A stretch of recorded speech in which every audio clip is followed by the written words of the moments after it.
الرحيم والصلاة والسلام على المرسلين. احنا ان شاء الله النهارده هنعمل مناقشة.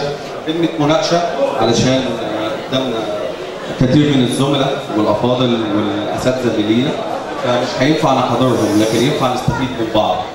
فهدفنا ان شاء الله ان احنا نستفيد من بعض، نشوف الناس بره وصلوا لايه، واحنا عندنا طبقا لظروفنا واقتصاديات التربية عندنا وصلنا لايه، ونحاول نعمل ميكس بين الاثنين ظروفنا ونوصل بافضل النتائج. اول حاجه احب اشكر الاصدقاء، يعني هم ناس افاضل اقاموا على المعرض، حبوا يعملوا حاجه كويسه عشان مصلحه الجميع مش مصلحه فرد او مؤسسه.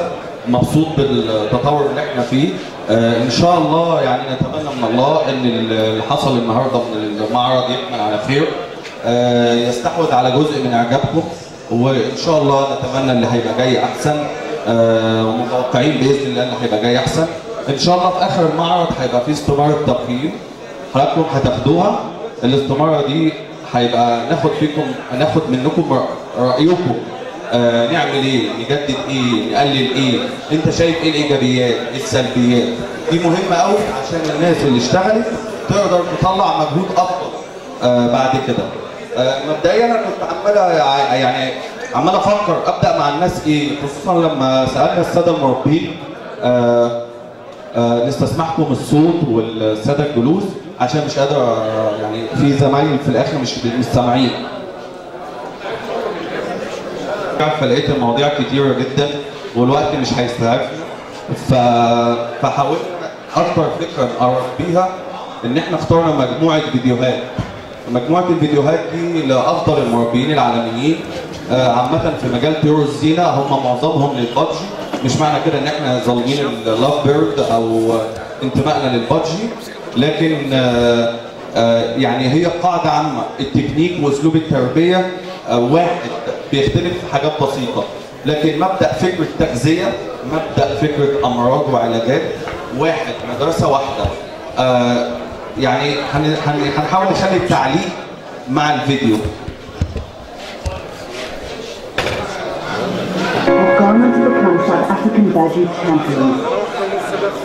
دي مزرعة لأحد الأصدقاء ليا. حقيقة أنا مضطر أعمل وقفة بسيطة لما السادة بتوع التنظيم يخلوا لنا الجميع يقعد بعد إذنكم والهدوء. مزرعة بادجي في جنوب أفريقيا، من الناس اللي عندها تكنيك عالي في التربية جدا. أنا زرتهم مرة، والناس دي عاملة CD لنظام التربية تقريبا لكل حاجة في التربية، فاحنا ممكن نتفرج على CD ده. وهنا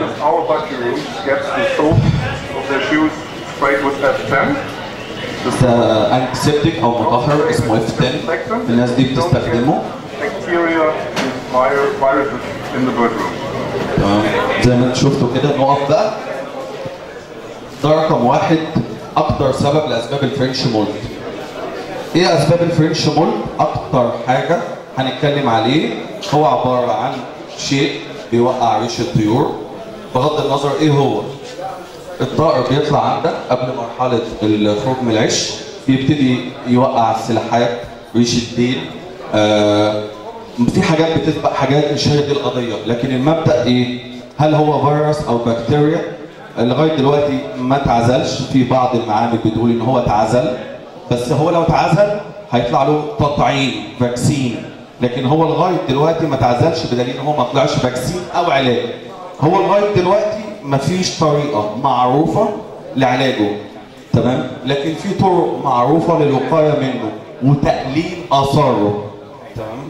اول حاجه ان انا ما اروحش عند مربي عنده طيور وعنده فرنش مولت واروح بعد كده المكان بتاعي. رقم واحد، انا كده جبت الفرنش مولت في رجلي وانا جاي، الموضوع انتهى. شيالتي، حتى الشياله لو انا سبتها عند مربي عنده فرنش مولت وجبتها عندي، انا جالي فرنش مولت هيظهر عندي في خلال من 30 ل 40 يوم على الجيل التالي من الفروخ اللي طالع. بعض المربيين العالميين ما بيسمحش الزياره في مكانه الا في اخر الموسم فقط لا غير. تمام؟ في اخر الموسم لغايه قبل بدايه الموسم بشهرين. عامه الفرنش مولت لو جه فهو ملهوش علاج. بيحصل ايه؟ بيحصل ان الفيروس اللي هنسميه فيروس جدلا اخدم باجماع المواقع او الناس اللي اتكلمت في الموضوع ان الفيروس ده بيطور من نفسه زي فيروس انفلونزا الطيور لغايه ما الطيور تبتدي تقاومه تعمل مناعه، فبعد كده يلاقي مربي نسبه الفرنش مولت لو هو ستيل ماشي بينتج بتقل معاه. تمام؟ يقول لك انا كان عندي وخف، لا هو ما خفش، انت طيورك خدت مناعه. حتى لو انت طيورك سليمه وجبت طيور من بره تمام وطيور سليمه، وارد ان الطيور دي تبقى شامله او شايله الفرنش مولت، هتيجي هتتزاوج مع او يعني هتجيب جين جديد للفرنش مولت اللي عندك فيظهر فرنش مولت. فبالتالي الناس بره بيحاولوا ان فتره البيع والشراء تبقى في السنه في نهايه الموسم لغايه فتره قبل المعارض. هي الناس بره بتاخد المعرض بتروح تبيع طيورها تمام في المعرض. ليه الفكر ده؟ ليه على مدار السنين الناس دي اتفق معظمها ان بيع الطيور بيبقى في المعرض؟ لان انا بيبقى عندي فتره لازم ادخل طيور واخرج طيور. ده فكر تربيه عالمي بالناس بالذات الناس بتوع الانجليزي او الانجليش بادجي. فهو بيحاول يجمع الطيور بتاعته، بيختار منها الطيور اللي هو شايفها يقدر يكمل بيها الخطه اللي هو حاططها لنفسه، وبياخد من بره الطيور اللي احنا بنسميه تغيير دم. تمام؟ خد طيور جديده تمام؟ بس بيجيبها امتى؟ في فتره عدم الانتاج مش في الموسم. عشان انا لو جبتها في الموسم فانا بجيب معايا الحاجات هتسبب لي موت زغاليل سواء عند الفأس او الزغلول يكبر معايا اسبوعين ثلاثه والاقي ان هو الزغلول في حاله جفاف، ريش بينشف، ويقول لك انا شايف الاكل في حصلته. كل ده لازم ابقى عندي حاجه اسمها اجراءات صحيه وانا بشتري الطيور. عارف ان انا بجيب الطيور منين؟ ما بجيبش الطيور وادخلها على المكان عندي، لا انا عندي مكان مخصص للعزل. مكان مخصص للعزل مش غرفه الطيور او مكان الطيور مثلا 5 متر فهو ده مكان العزل، لا ده مكان بعيد عن المكان بتاعي. تمام؟ وما بخشهوش الا بعد ما بخلص وامشي. تمام؟ ليه؟ عشان انا لو جاي طيور جديده الطيور دي ما تجيبليش اصابات. بنشوف كتير قوي في اللاف بير ناس بتشتري طيور يروح عنده المكان حطها بعد يوم او 2 يلاقي الدبعه اللي هو الاورنوسوزيس كومبلكس. الاوزي ده من اكثر الامراض الفتاكه في اللاف بير واكثرها انتشارا، تصل نسبته في العدوى 99%. فبالتالي لو انا بجيب طيور لاف بير مش هدخلها عندي. زي السنه اللي فاتت برضو كان منتشر عندنا اللاف بير بوكس تشيكن بوكس في اللاف بير، وده فيروس وبائي ويطول الكلام فيه بس احنا بنعدي. لو اي مربي جاب طيور قبل ما يدخلها عمل حجر بسيط لمده 21 يوم شهر هيتقي بلاوي كتير قوي بتقضي عليه في نص الموسم. تلاقي كتير من المربين يقول لك انا فرحت اول بط بامتياز، جيت بعد كده الزغاليل بتموت، جيت بعد كده دايما يعني هي مش قاعده.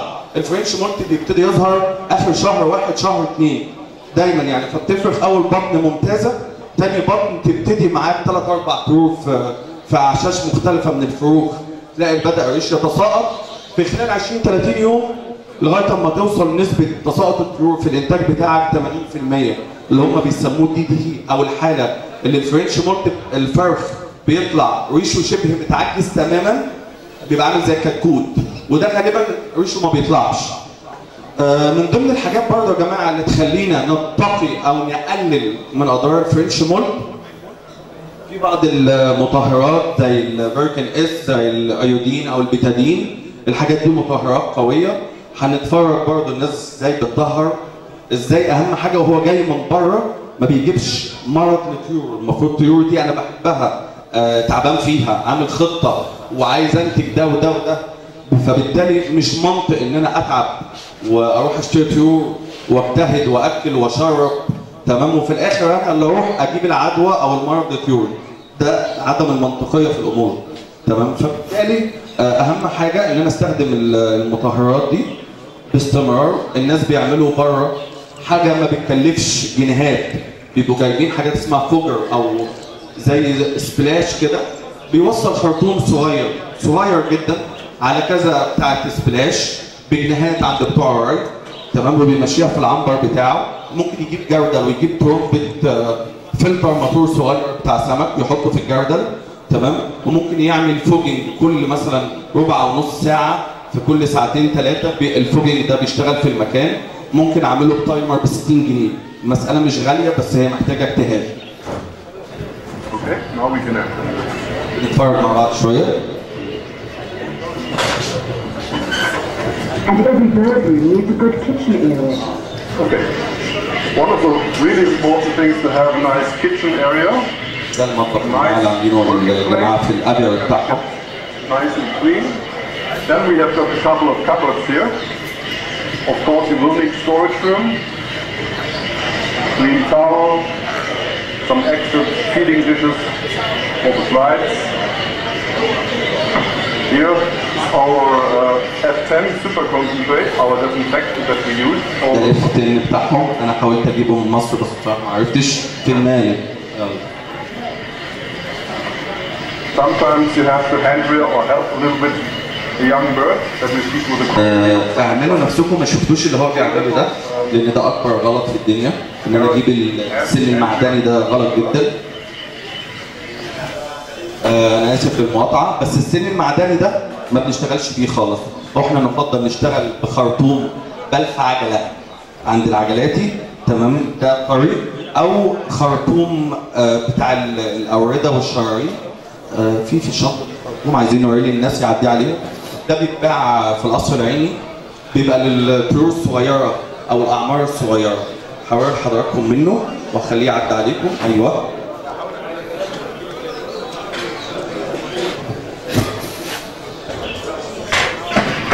Also in this area we have our little radio that we can switch on whenever we want to be entertained, and the birds, because it's good for them. Baby shampoo when you have to clean a bird, or moisturizing lotion for ourselves, for our hands. ده هنا بيوريك ان الراجل جايب مطهر لايده، دي الحنفيه. طبعا دي حاجات تافهه بس عايزين نشوف. سفنج يغسل بيه جرادل تنبيت الحبوب، ارخص مصدر للتغذيه، تنبيت الحبوب.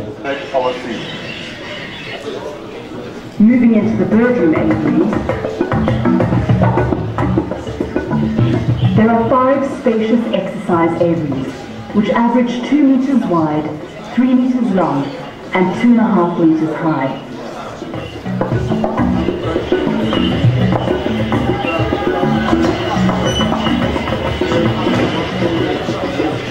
The birdies enjoy good life with fresh air, good perches. شايفين يا جماعه شجره الكافور ده فرع الكافور. الناس بتحط لطيورها مره في الاسبوع.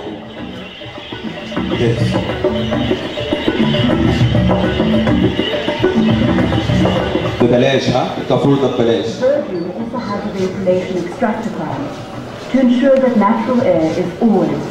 هنا نظام تصميم العنبر والشمس داخله ازاي، وفي حالات الجر الشفاط تصميمه الحمايه.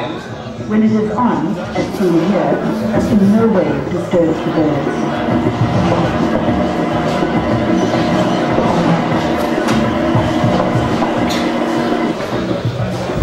أنا آسف بس مضطر أجري الفيديو شوية عشان نقدر نستفيد. ده الفوجر بيبقى عند بتاع الري باختلاف الشكل بتاعه، باختلاف الديناميكية. مجرد إن أنا أحط على ترمبة فلتر مية بتاع الأحواض السمك ويتحط كده، بينظف ريش الطيور، بيمنع الرذاذ او التراب او السفك.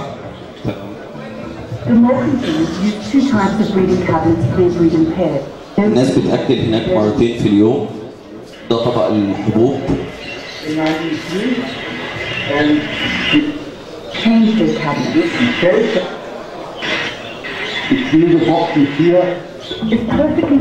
هنا يا جماعه بيوريك الميلتس او البينيكا لما يبقى اخضر. بغض النظر اي حد عنده جنينه ولا ما عندوش، بس الناس بتوريك ان الاكل بتاع الطيور بتاعها ببلاش، هم زارعينه اورجانيك ما بيترشش، فبالتالي ما فيش اي اسباب للتسممات اللي احنا بنعاني منها.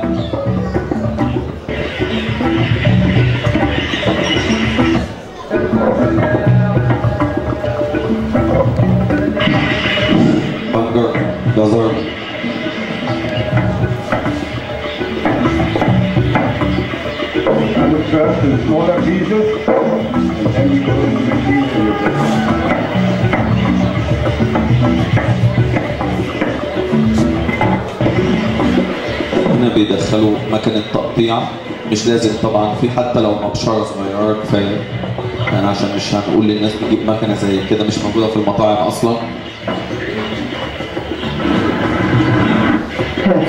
ونزل زي ما انتم شايفين دي الخلطه.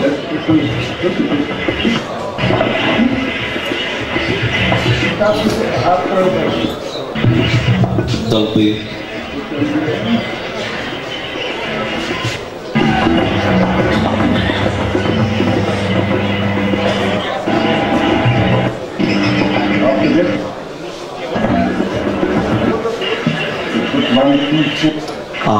تعالى بقى. شايفين بيحط ايه يا جماعه على البيض؟ بيحط معلقه ملح. تمام؟ اي حد بربي مواشي او اعلاف، الاعلاف اللي بتجيب جاهزه، كل الناس دي لازم يحط ايودين صوديوم على الخلطه، مفيد جدا. تمام؟ فمش هيحصل حاجه. سلقنا البيض كويس، ان احنا نحط بمعدل مثلا على 15 بيضه معلقه ملح شاي، معلقه شاي من الملح. الخضروات اللي هم بياكلوها. تمام. جرجير.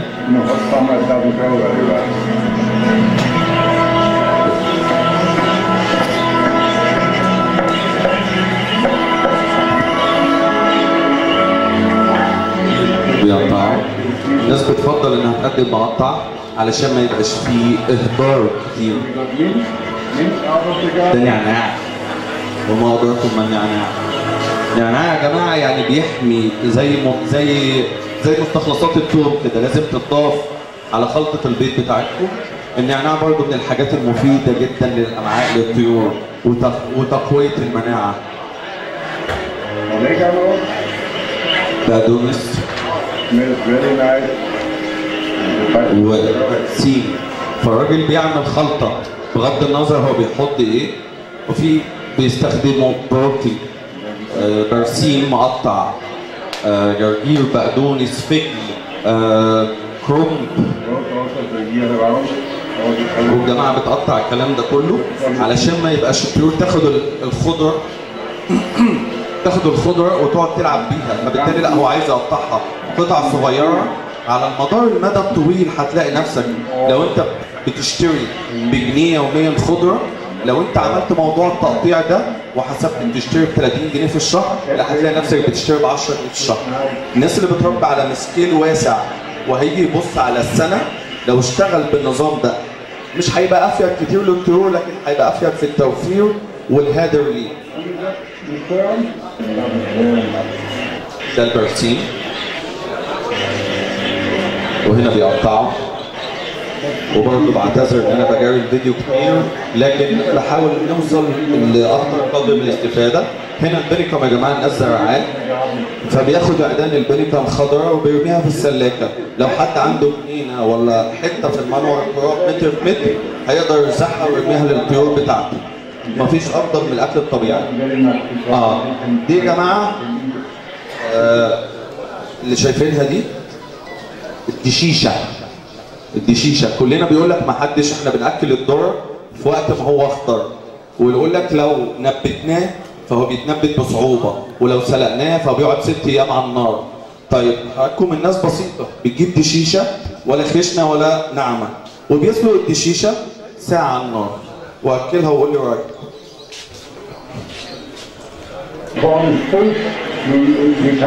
دي دشيشه طبعا شايفين شكل الجردل. دي خلطة الخضرة بالشوفان والقمح.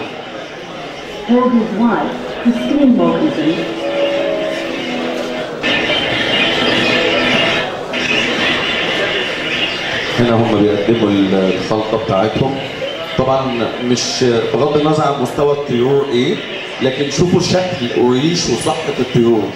لما تلاقي ان مكان كامل بيبقى فيه 1000 طائر على طول السنة كلهم بصحة واحدة، فمعنى كده ان ده مربي ناجح بغض النظر عن المستوى.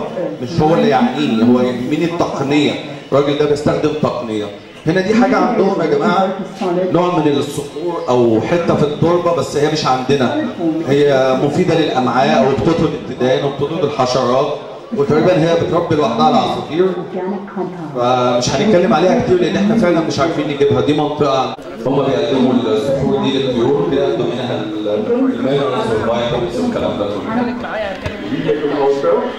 وهنا هم بيعملوا الايودين بلوكس، مكعبات الايودين اللي احنا بنشتري واحد منها فهي الناس بتقدر طبعا لان المكونات بتاعتها مش هتبقى موجوده معظمها في السوق المصري، لان انا حاولت بصراحه اوصل ليها، لكن يعني هنحاول نوفر الفيديو ده لوقت تاني بحيث ان احنا لو قدمنا للناس المكونات وطريقه عملها فنعرضها بدل ما نعرضها للناس ويبقى انا بس بفرجهم وما استفادوش ان هم هيعملوا زينا.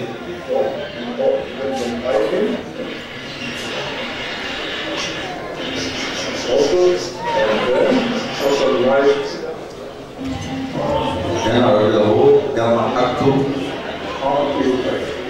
ده هنا هم هناك الناس دي مع الاسف غلابه وما عندهمش رمله. الناس دي عندهم طينه بس، الرمله دي بتلاقيها على شواطئ المحررات. فما عندهمش سيليا، فهم برضه بيعتمدوا على مصدر السيليا من الايودين بلوكس. فهو بيجيب منتج من منتجات الكالسيوم العاليه وبيجيب الايودين بلوكس على اساس ان هو بيعوض فيه السيليا.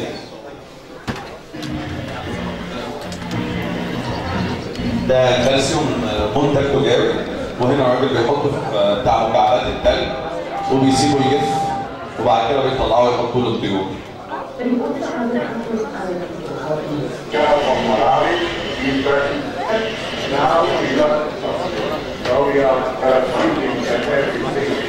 طبعا يعني ما اعتقدش ان قصه حياتهم هتهمنا النهارده اكتر من المعلومات اللي عايزينهم منهم.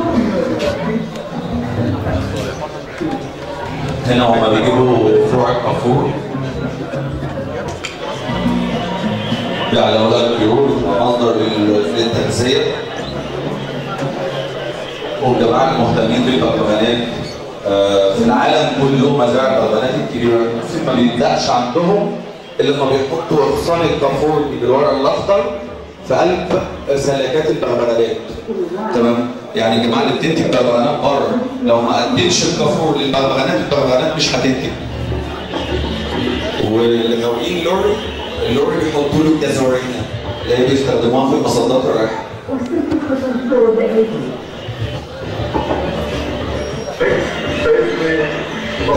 ده هنا يا جماعه جرد تنبيت الحبوب. الناس بتقول لك احنا بنستخدم مقدار 6 مقادير شوفان او قمح، مش لازم شوفان، الشوفان والقمح قريبين من بعض، ومقدار لب سوري. تمام؟ والشرط اللي هم بيعملوه دي الحبوب المتوفره عندهم اللي هم بيزرعوها.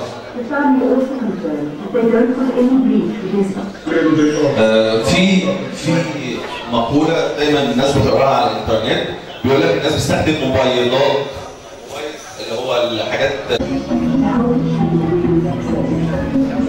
This is our Bachi feeding bridge made out of wood. On this you will find a plastic dish that will keep the الاطباق اللي عامله زي اطباق الحلاقين بتوع زمان دول. automatic feeder. Empty now, we built it ourselves. It's again a plastic dish on which we attach. ده يا جماعه برطمان الراجل جابه وخرم 4 افرام وعامل زي ما انتم شايفين مسمار ده وصاموله، وعملوا مكلف اوتوماتيك يعيش لمده اسبوع. On this we can easily put the full glass of dry seed.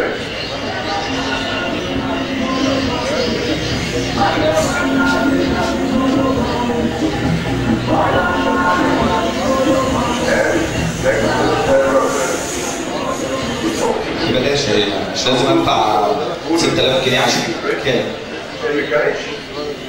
بصوا بقى يا جماعه فكرتهم في موضوع كوبري التأكيل ده.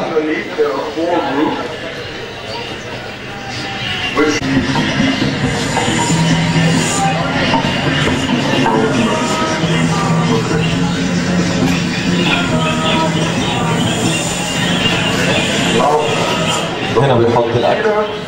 Now, soft food. And Why do you remote engineers make a tubing bridge? هنا بيعلق عليه بيقول لك ان انا بحط الاكل في منطقه واحده للطيور، ودي ثقافه يا جماعه، ان انا بحط مسقه الميه او مصدر الميه في مكان ثابت جنب العصايه، بحط اكلي في مكان ثابت للطيور. ده تنسيق قفص التربيه. يفضل دايما الثبات في وقت الاكل، وقت الكلفه.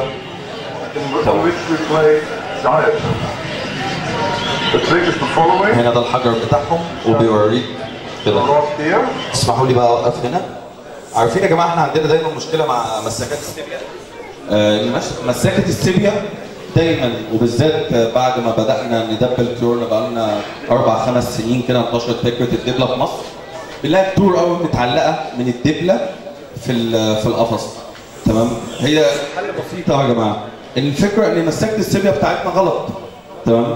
يعني مساكه السيبيا بتاعتنا دي افشل حاجه، والمربي لو حسب على مدار السنه بيبوظ له كام طائر منها كده. فهي الحسابات بسيطه، كل المطلوب مني عايز حاجه وسيله تخلي لي السيبيا دي موجوده قدام الطيور. فمن ضمن الحاجات اللي ربنا يبارك له استاذنا ممدوح الصاوي، شفتها عنده من 15 سنه ولا حاجه. دخلت عنده راجل السلاكات جايب السيبيا منظفها كويس جدا جدا. تمام؟ وبيجففها كويس جدا، لان السيبيا طبعا مصدر من مصادر التسممات المعويه والسالمونيلينات والكلام ده كله. والراجل جايب كل سيبيا من النص خارمها. تمام؟ وجي تحت في رباط في حته حديده صغيره، ودخلهم في سلك رباط كلهم فوق بعض، وحاططهم في الاماكن الكبيره السلكات الكبيره، وحاططهم. الطيور بتاكل الطبقه اللي على الوش تخلص كسرها. تمام؟ وتظهر السيبيا اللي تحتيها وهكذا. لو انت عندك جوز وعايز تحطها له، حط له عنده عنقودين سيبيا مفرومين في النص في السلك. تمام؟ مش هتدفع فيها فلوس ببلاش، حته سلك رباط. تمام؟ وفي نفس الوقت عصفورك مش هتلاقيه متعلق منها، وفي نفس الوقت مش هتلاقي العصافير دايما بالذات اللاف بيرد واكله لك وراميه السيبيا على الارض. تمام؟ ده اغلب الحال يعني.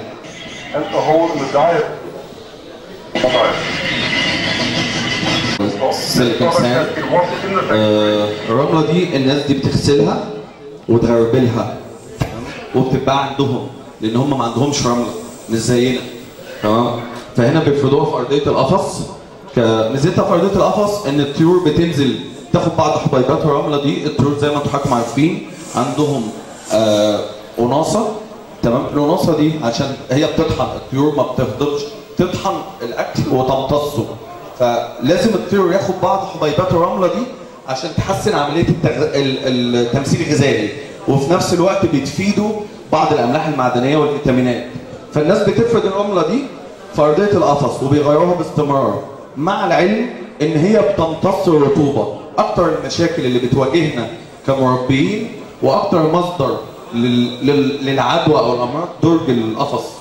لو درج القفص ده انت دايما خليته نظيف ومعقم، صدقني هتخلص من 90% من الامراض. تمام؟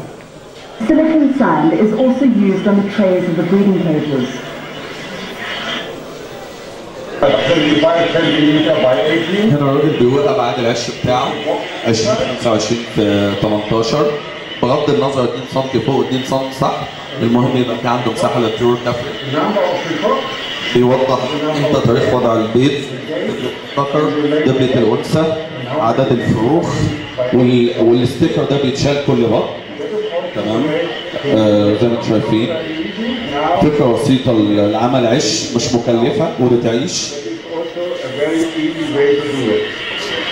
زي ما انتم شايفين فرشه النشاره، الراجل بيغير العش كل 10 ايام في موسم الانتاج، وباستمرار بيجيب البياضات يغيرها ويغسلها ويطهرها. بيحط في ارضيه البياضه نوع من التربه اللي عندهم دي، بيرش ب10 او اي مطهر مش لازم، بتدين كافي جدا. تمام؟ وبيحط التربه اللي عندهم اللي هي بتقول ضد الحشرات والطفيليات. تمام؟ دي مش موجوده عندنا. وبعد كده بيحط رمله جوه العش. تمام؟ بيجيب رمله رقم 1 مغسوله ومتغربله ما فيهاش حبيبات او زلط. حط الرمله في ارضيه العش ويجيب النشاره الخشنه اللي هي يعني مكسوره باليد. وموضوع النشار ده يا جماعه مهم جدا، ان انت ما تجيبش نشار لخشب زان او نشار خشب كافور او خشب احمر. هات نشار دايما خشب ابيض بكتير موسكي، هتبقى افضل، ولما تتكسر تناياتها مش هتبقى مدببه. تمام؟ بالذات لو انت مثلا عندك بيض لسه ما فقس محتاج تحط نسبه بسيطه من النشاره. احيانا النشاره دي او الخشب السبب الرئيسي ان هو يخرم البيضه ويبوظ البيضه، يحصل تبادل هواء فالجنين يموت. حاجه ثانيه يا جماعه مهمه جدا، البياضه في البادجي. البياضه في البادجي يفضل جدا البياضات الخشب حضرتك تجيب صنفره. تمام؟ الصنفره دي تمسح بيها دايما البياضه قبل ما تدخلها، لان البنطه بتاعه البياضه، تمام؟ البنطه بتاعه البياضه دايما بتسيب لك حتت تنايات كده بدورانات. الدورانات دي سبب رئيسي لو النتايه قامت تجري النتايه داخله، ان هي بعض البيضات بتتشرخ او البيضات بتتشرخ، ده من سبب ان انت كده. لكن لو مسحت البياض بصنفره هتتقي كلام كتير قوي. The nest box will be cleaned and changed approximately every 10 days. زي ما بيقولوا بيبقى عايش كل 10 ايام، فاكيد طبعا مش هجيلهم فرنش مولد. طبعا اللي هم عاملينه ده، نرجع تاني الحته دي عايزين نعلق عليها. هنا في زغلول صغير قوي، ده مش منطقي المفروض ان انا براعي اعمار الفروخ، لكن لما احط فروخ في مسافه كبيره، فبالتالي لما الام بتغذي في حاله طلب الاكل بياكلوا الثلاثه الكبار والاخير حالته بتتدهور. حاجه ثانيه يا جماعه احب اقولها لحضراتكم، ان مربيين الطهارات العاليه لازم ملهاش بديل يبقى عنده طيور اباء بديله، او بنسميه اللغه بتاعتنا مربين طيور زينه حاضين. حاضين ده هيرتقيك، خصوصا ان الطيور الانجليزي هي بتقدر تزق وتاكل، لكن كفاءه الطائر البدنيه بتتاثر جدا بالزق. لا جدال في ذلك، لا يقدر ياكل وياكل كويس جدا، لكن كفاءه الطائر البدنيه بتتدمر بالاكل. تمام؟ هنا يا جماعه الناس بتقول ان هم الطيور بتاعتهم بتبقى جاهزه للمسابقه في سن من 10 شهور ل 12 شهر. هنا هو مرقم البيض. تمام؟ الراجل مرقم تاريخ وضع البيضه، كل بيضه لوحدها، بيكشف على البيض. زي ما انتم شايفين الارضيه بتاعت البياضه فيها نسبه بسيطه من الرمله الناعمه جدا، اللي هي تنميل ما فيهاش اي زلطه تخرج، مع نسبه نشاره بسيطه. هنا هو مرقم البيض بيكشف عليه. اعتقد ان احنا ممكن نفوت موضوع الكشف على البيض ده. And this is a one-day-old chick. The parents should feed it nicely, which is very important. مهم قوي يا جماعه الصوره دي. رقم واحد ان الزغلول لونه بينك مزرق، مفيش زغلول لونه اصفر. لونه اصفر ده معناه ان انت عندك مشاكل كتير قوي. تمام؟ من ضمن الحاجات اللي احنا بنعملها عشان نتقي مشاكل ان البيضه تكتم، تمام، ان احنا بنعمل حمام ميه ببتادين. بجيب البيض قبل اسبوع من الفأس. تمام؟ لان كده كده نسبه عندنا زي ما حضراتكم عارفين البيضه بيبقى ليها قشرتين، القشره الكلسيه والقشره السوفت شيل اللي هي القشره الطريه. الحاجه لو انت جايب بيضه جديده لسه جايه من مزرعه الدواجن طازه وسلقتها، فبتيجي تقشر البيضه تلاقي البيضه مش راضيه تتقشر، لازقه ببعضها. هتلاقي القشره الصغيره دي لسه لازقه في القشرتين دي. انت لو حطيت معلقه ملح هتلاقي الموضوع بقى اسهل في التقشير. نرجع لايه في الموضوع ده؟ تمام؟ ان انت لما بتعمل حمام الميه بتدين بميه فتره، ما بعملش بميه سخنه ولا ميه من الحنفيه. تمام؟ اللي مش عايز اقول لكم والله ان في ناس بتعمل بميه في الحنفيه في عز الشتاء وربنا سترها عليها والبيض طلع. لكن حمام الميه البتادين ده كل اللي انا بعمله ان انا بطهر بيئه البيضه وبزود الرطوبه وبقلل مشاكل الفك. وفي ناس تانية من اصدقائي بداوا ياخدوا تجربه ان اول ما البيض بيتباض بيحطوا في ميه بتادين 5 دقائق. كل اللي عملوا ايه؟ ان هم الناس وصلت ان السالمونيلا بتنتقل احيانا برضه عن طريق القشره الخارجيه. فالراجل كل اللي عمله ان هو خلى القشره الخارجيه للبيضه ما فيهاش اي مشاكل، طهرها عقمها، فبالتالي خرج من بند ان انا البيض بتاعي يتنقل له سالمونيلا، او الفروخ الحديثه الفأس يتنقل لها سالمونيلا من البيض، فبينقع البيض في ميه بتادين في بدايه الفأس وقبل الفأس باسبوع مره وقبل الفأس بيومين 3 مره. ده هيخليك ان انت تشيل مشاكل كتيره من كتم البيض اللي بيكتم عندك. In the beginning. And after how many days will you ring it? At about 10 days.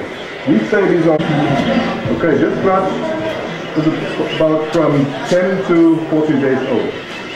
هنا هو بيركب الدبله. في فيلم مخصص لتركيب الدبل فهناخد الحته دي.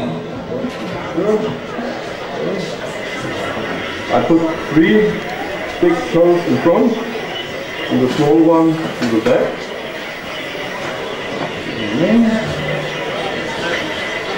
And I straighten the 3 bigger toes. 3 toes to the front. الفطام للفروخ. تمام. Once you take them out of the nest box, put the cock and the hen in separate aviaries or smaller boxes to have a rest. هنا الراجل بيقول لك لما احنا بنوقف الموسم او نوقف الزوج، هم غالبا الناس مره ماشيين بكذا مدرسه، مش مدرسه واحده، في مدارس كتير. من ضمن المدارس دي ان في ناس بتنتج بطنين وبعد كده بيعمل فاصل للمكان وبعد كده يرجع ينتج بطنين تانيين. ليه هو بيعمل كده؟ اول حاجه هو بيحافظ على سلامه الستوك بتاعه او الاوفسبرين القطيع اللي انا مربيه، ان انا عندي الاهالي خدت رست بسيط. تمام؟ بعض الناس بتقول لك ان الطيور ما بترجعش بنفس الكفاءه الانتاجيه زي ما دخلت عليها الموسم. دي نقطه ممكن نتكلم عليها بتفصيل بعد ما نخلص. بس الميزه دي ليها ميزه جباره جدا، ان انا بعمل فاصل من بوقف الانتاج في نص الموسم، فبالتالي بضمن ان انا ما يكملش معايا فرنش مولت او يجي لي فرنش مولت لاخر الموسم. لان صدقوني يا جماعه يعني اشك ان في حد بربي بادجي في العالم ما جالوش فرنش مولت. انا عن نفسي لما بيجي لي فرنش مولت بروح قافل خلاص كده وبنكشف العشوش. السنه اللي فاتت دانيال ليتولف او مارتن هايلاند، ده راجل واخد بطوله بلجيكا، ناس من المربين الانجليزي المحترفين جدا. الراجل ده فرخ السنه لغايه شهر 2 فقط، وبعد كده رفع الموسم عنده. ليه؟ عشان جاله فرنش مولت. We then asked if he will put the cockbird with all the other cockbirds. بيقول لك لما بنفصل بنطير الذكور والاناث مع بعض، هي الناس بتقول لك ما عندناش مشكله ان احنا نطير الذكور والاناث مع بعض، لكن عندنا مشكله ان انا ما احطش الذكر والنتايه اللي كانوا بينتجوا مع بعض في سلاكه. يعني انا خلاص هشيل الجوز ده هوقفه من الانتاج. ما يفضل ان انا يبقى عندي مطار الطير بتاعي بيلعب في الرياضه، ما بحطش خلاص، مش بمجرد ان انا اشيل العش واحط العش، لا، الطير ده محتاج ان هو يبقى عنده فتنس، محتاج ان هو ينشط الاوتار العضليه بتاعته. تمام؟ فلازم اخد الطير ده احط الذكر في سلاكه والنتايه في سلاكه، حتى لو السلاكه دي فيها الذكر ده مع نتي ثانيه، بس ما يفضلش تبقى نتايته معاه. ليه السبب؟ عشان ما يشجعش النتايه دي وهي معاه انها تحط بيض بيسموه بيض يعني واقع على الارض، بمجرد ان انا وفرت لها من ضمن عناصر الانتاج الذكر. So then the cock will even faster become in a very good condition to breed again. And if you love that you have, and if it's good pairing, no problem at all. You got no success. بيقولوا يا جماعه ان الجماعه دي ما بتحطش للزوج الواحد اكتر من 4 فروخ في العش ياكلهم. دي بيسموها الحضانه. هنا دي الزغاليل كلها مفطومه زي ما انتم شايفين، محطوطه مع بعض تاكل بعض. الاطباق بتاعت الاكل بتاعتها متوفره وواسعه. تمام؟ لغايه اما الطيور يعتمد ان هو ياكل لوحده. هتلاقوا برضو بعض الطيور الكبيره في الوسط، الطيور دي بتبقى زي دليل بتعلم الفروخ انها تاكل. Budgies in the wild are gregarious birds, and this is the perfect place to search one of the 5 adult aviaries in the bird breed. Also very important, and this... ايوه ده يا جماعه هنا هو الراجل بيرش عشان الحشرات والريد مايتس والفاش والحلوب. فبيقول لك دايما لازم انت ترش على مصادر الضوء. اللمض اللي انت حاططها دي اكتر منطقه هيكون فيها ريد مايتس او فاش، فدايما لما تيجي ترش المكان بتاعك تمام بترش الحاجات دي. عندنا مشكله في موضوع الرش ده يا جماعه، لازم نحط في دماغنا ان بيبقى انا برش ليه؟ تمام؟ الفايده. في ناس بتقول لي انا برش بتادين عشان الحشرات. بتقول لي انا برش بايدوكس عشان الطهاره. تمام. في مبيدات حشريه كتير، احنا دايما بنلجا لمبيدات زي البارامسترين اللي هو الماده الفعاله، زي اللي موجود منه منتج البشري الاوكتومسترين. دي بتبقى زهره بيستخدموها في راس الناموس، الكلام ده كله. دي بتطرد الحشرات. تمام. وفي نفس الوقت ملهاش اثار سلبيه على الطيور. يعني انا لو رشيت منها ما ببقاش خايف من نسبه السميه. تمام. لكن في منتجات ثانيه زي البايتوكس، ومنتجات البايتوكس دي شائعه ان كان بعض المربين بيرشوا بيهم طيور. طبعا يعني ده شيء ما يفضلش. انا زمان كنت برش بالبايتوكس بس بطلناه. بنستخدم البايتوكس في غسيل عشوش، في رش الاماكن، في رش الارضيات، في الكلام ده كله، لكن ما بنرشوش على الطيور ذات نفسها. افضل منتج باستثناء الاسامي التجاريه اللي هو بيبقى فيه الماده الفعاله بتاعت زهره البارامسترين دي، اللي هو زي المنتج البشري الاوكتومسترين. خلونا نشتغل دايما بفكره الماده الفعاله. الماده الفعاله دي هي المهم. واحد بيقول لي هو دواء وقال لي اسمه تجاري، انا ماليش دعوه باسم الدواء، ليا دعوه بالماده الفعاله اللي جواه. تركيزها ايه؟ منشأها ايه؟ اتخزنت فين؟ تاريخ صلاحيتها قد ايه؟ لما انا فتحت العلبه شكل البقر عامل ايه؟ هل موجود معاه اقراص تسحب الرطوبه؟ طيب المنتج الدوائي ده لما فتحت علبه الدواء الاكسباير بتاعه قد ايه؟ ما هو انا العلبه دي تاريخ صلاحيتها 3 سنين. 3 سنين وهي مقفوله ولا هي مفتوحه؟ ده مهم جدا. تمام. في بعض الادويه البشريه بتفتحه بيقول لك صالح لمده 7 ايام، لكن تاريخ الصلاحيه 3 سنين. فلازم المربي هو حاطط يبقى حاطط المبدا ده قدامه.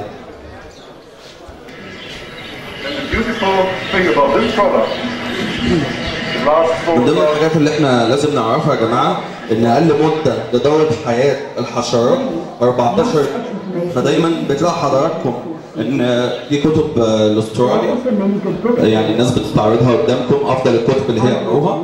فبنرجع تاني للفاش. فانا لو عندي مشكله فاش وبرش وبطهر وبالذات في الصيف، لان دوره فأس البويضات للريد مايتس والفاش والحاجات دي بتبقى اسرع من الصيف. يعني مينيمم 14 يوم في الصيف، توصل لحاجه 40 يوم في الشتاء. تمام. والحاجات دي تقدر تتحوصل في اماكنها من غير تغذيه لفترات كبيره تصل للشهور. تمام. فبالنسبه للفاش ده لما انا باجي اكافح الفاش، باجي لو انا عندي مشكله مرضيه ما برشش بس للوقايه، بكافح كل 14 يوم. يعني رشيت النهارده المكان وبقى عامل جدول ان انا ارش تاني بعد 14 يوم عشان الجيل الجديد من الحشرات اللي طالع في المكان اقضي عليه وملوش فرصه ينتج.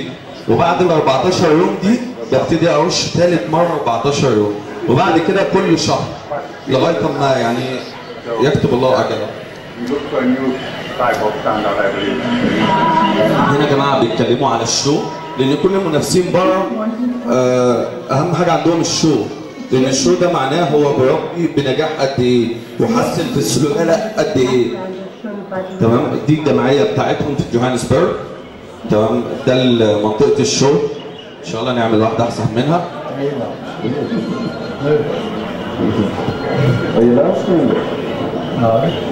At a club, you'll meet like-minded people that enjoy the hobby as much as we do. And this is where you will learn what to do to prepare your birds to show their competition. You'll also learn to know what birds are looking for. يا جماعه زي ما انتم شايفين التحكيم. Preparing birds to show them is an intricate task. ايوه. هنا حته الثري سبوتس او 3 نقط، شكل الدماغ، الدوران جاي ازاي، بس دي برضه يعني في تعديل بسيط على كده هو حتى هيوضحه.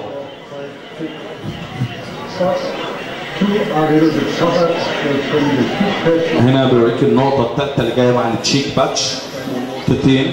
هنا شكل الطائر بالجنب، شكله شبه مائل بالوجه.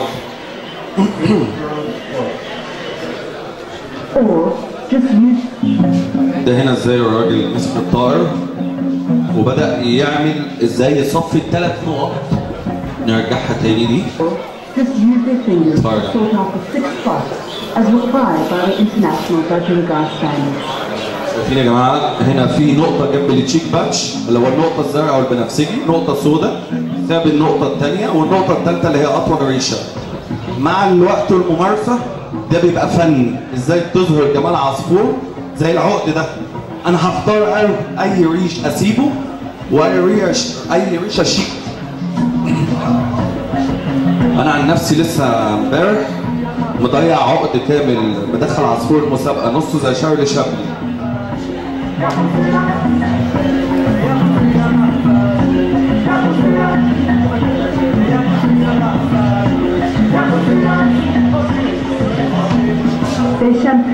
هنا بوريكم ازاي يوضح 3 نقط.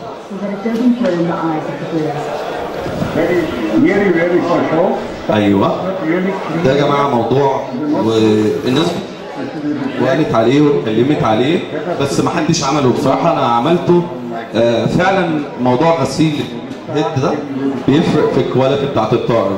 هنا الراجل بيقول ان دايما الطيور بيبقى عندها منطقه وسخه فوق السير او الانف، فكتين الانف، وده يعيبه في التحكيم. فانا لازم اغسلها. بيغسلوها قبل الشو بساعتين 3 بيوصل الطائر الشو زي الفل. وده بيبقى بيبي شامبو للاطفال، بياخد نقطه بينظف زي ما انتم شايفين ويغسل الطائر. ولازم يبقى ايده مايله براس الطائر لتحت عشان لو الطائر اتقلب في ايده هياخد الميه وهيخش جوه، لكن هو بيبقى قالب الطائر لتحت وضع. ده طبعا الناس ما بتهزرش، صح، من الساعه 5 الفجر. ده الميه السخنه بالبخار بيعمل ستيمنج للديل. ودي يا جماعه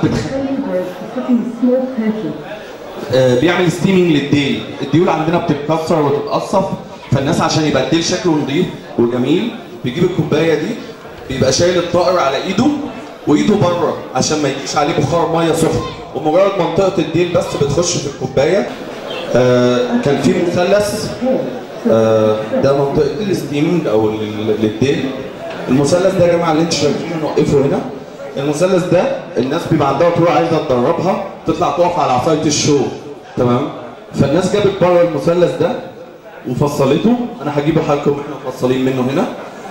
بيحطوه تحت العصايتين بنسبه 99% بيجبر الطائر ان هو يطلع يقف على العصايه.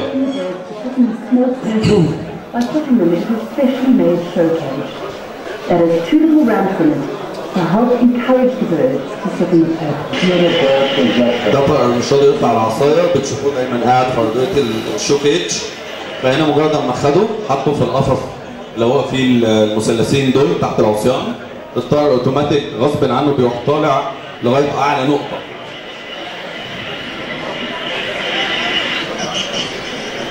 دخل ما ارتاحش لغايه ما يوصل لاعلى نقطه هيقف عليها.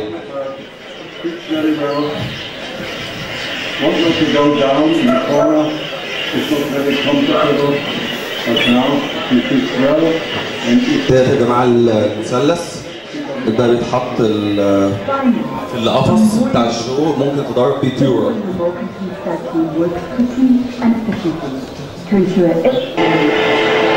هنا يا جماعه طبعا بتنظف، ده يوم الشو. الناس دي ما بتهزرش، فعلا بتصحى ببعض.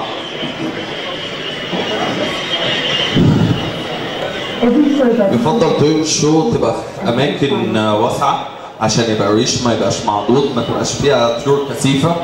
ولازم طبعا على مدار الوقت تاخد الطير اللي انت شايفه ينفع للشو وتحطه في قفص شو ساعه ساعتين في اليوم كنوع من التريننج. هنا الناس بتبص الفاينل لوك على الطيور بتاعتها.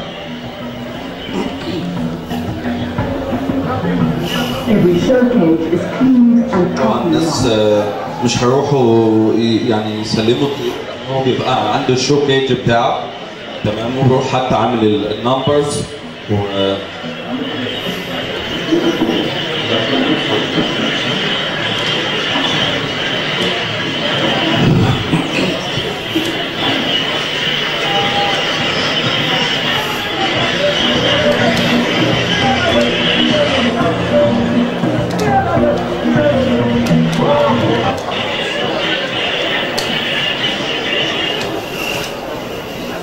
على فكره يا جماعه الراجل اللي لابس بلطو ابيض ده مش الدكتور، ده العامل بتاع المزرعه.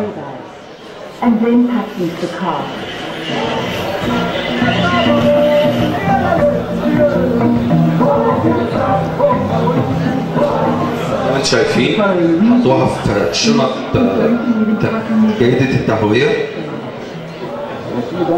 هنا بيتكلم هو ليه ما بينقلش الطرق بتاعته بالذات ان هو بيشارك برقم كبير في التراك او العربيه الشاحنه بياخدها في عربيته الملاكي، لان التراك بيبقى فيها المطبات عاليه تمام، او بتحس بالمطبات وبتسمع فيها، بيدي ستريس للطيور وهي داخله الشو. The birds are pretty and loaded. Checking the show spirit and engaged on the board.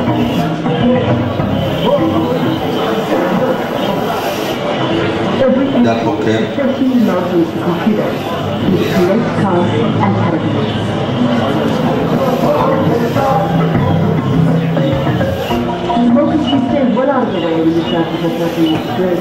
مع العصايه دي بيمسكوها الحكام برضو، بيدخلها تجبر الطائر برضو ان هو يطلع يقف قدامه عشان يحكم كويس. اجيبها لكم تاني. ايوه شايفين العصايه دي يا جماعه؟ هو بيدخلها كده تمسك تجبر الطائر ان هو يطلع يقف على العصايه في الشوك بيج عشان الحكم يقدر ياخد فكره.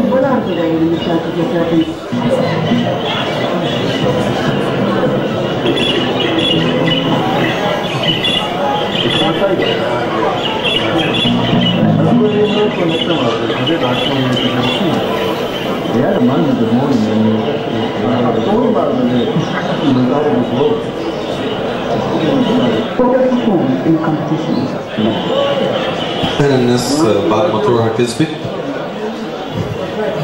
لان الناس بتتكلم الفيلم ده قديم شويه يا جماعه تمام.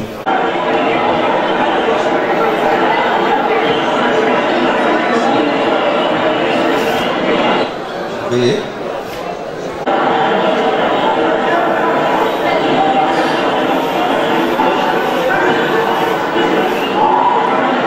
زي ما انتم شايفين يا جماعه، ده كده اول فيديو معانا خلص.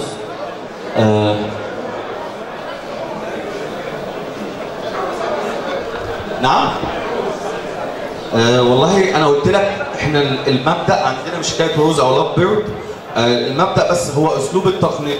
يعني انت لو شفت الراجل ده بيغذي ازاي هو ده اللي يهمني، مهتم بالطهاره ازاي هو ده اللي يهمني، مهتم ان هو يعالج المشاكل ازاي، ينتقي المشاكل ازاي، ده اللي يهمني بغض النظر روز لاف بيرد الكوكاتيل اي نوع من الطيور، لكن يهمني ان احنا نعرف التقنيه تمام، يهمني ان احنا نخش في مشاكل. اتفضل.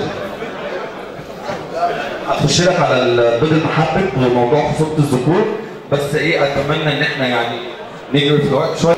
انا هتكلم دلوقتي يا جماعه عن موضوع الخصوبه تمام. ده يا جماعه عندنا دايما مشكله ان الانجليش باجي ما بينتجش.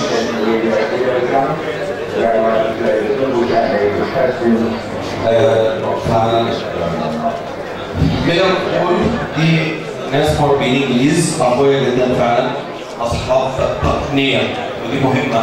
يعني ايه تقنيه؟ يعني انا ممكن اعرض لكم فيديو وازاي عمل البيرد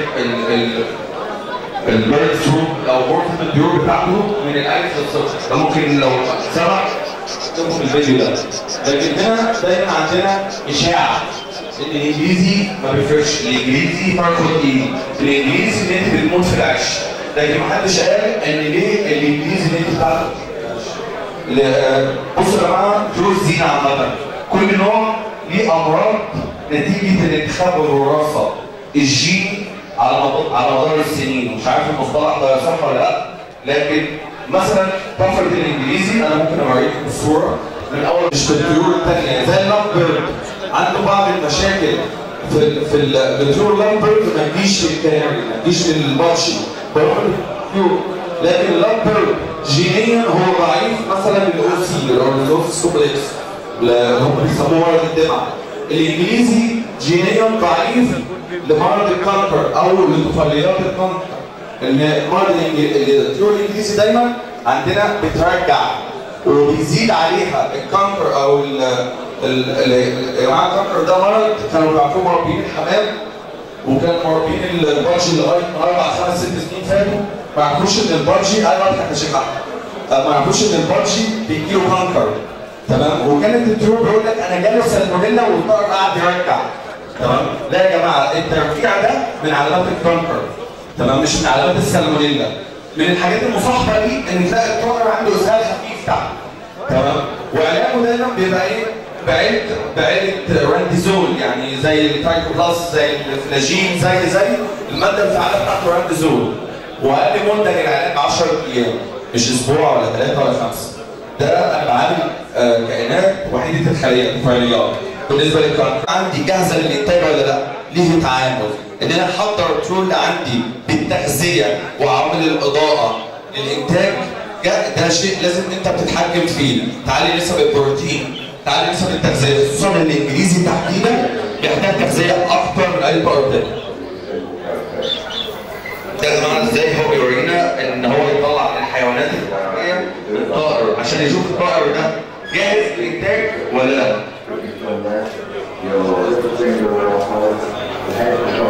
يا جماعه هو اداني ايده ازاي في ايده؟ وبيدوس على الكالوكا او فتحه الشر وبالضغطه على المجمع باتجاه الريش، باتجاه الريش الديل بالراحه. بيبقى في عندنا غدتين موجودين في الكالوكا، الغده اللي هي الضغط او اللي هي الضغط، يعني غدتين بيجمعوا الحيوانات المنويه، فبتدوسها بسيطه. تمام. بتطلع السبيرم او الحيوان المنوي او السيمنز. شوفوا يا جماعه بيوريك ازاي بصباعه. تمام. عنده صباع لافف سنه والصباع الثاني اللي هو الصمت. بصوا احنا السيمنز طلع، فده الطائر ان شاء الله لو لقح البيض هيبقى مخصب.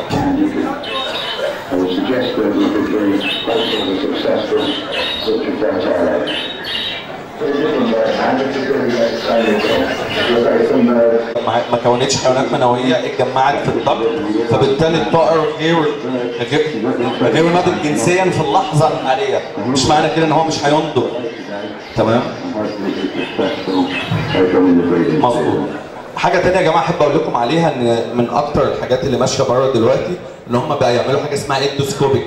الاندوسكوبيك اللي هو المنظار. احنا دلوقتي بدانا دخلنا كل واحد بياخد عينات من ريش الطيور بتاعته، بيبعت تحلل يقولوا له ذكر ولا انثى، وده شيء طبعا يعني جميل جدا. لكن الاندوسكوبيك النهارده هو بيقول لك الطائر بتاعك هل هو جاهز للانتاج او يصلح للانتاج ولا لا، عن طريق ان هو بيتفحص المبايض او المبيض، لان الطيور عندها مبيض واحد بس اللي هو المبيض الايسر، المبيض عند الاناث والخصيه عند الذكور، وبيشوفهم صالحين للانتاج ولا لا. Well, I hope that demonstration has been helpful to you. If you need any more information on Budgerigard, come join us on the EBS exhibition budgerigardforum.co.uk. I'll see you there. خد سيمنز من الحيوانات او اللي ياخد الحيوانات المنويه يعني بتاعت الطيور بتاعته ويخزنها في حاسه شرعيه ويلقح بيها.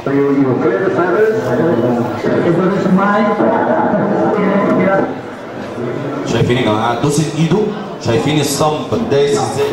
تاني الكيرف بتاعه. واخدين بالكم دي مهمه قوي، لان بعض الزملاء الفتره اللي فاتت كان بيحاول والطيور ينفع تطلع منها، بس لازم وضعيه ايدي، لان لازم ابقى متخيل الدكس دي فين جوه وانا بدوس فين عشان اخد منها سيمنز.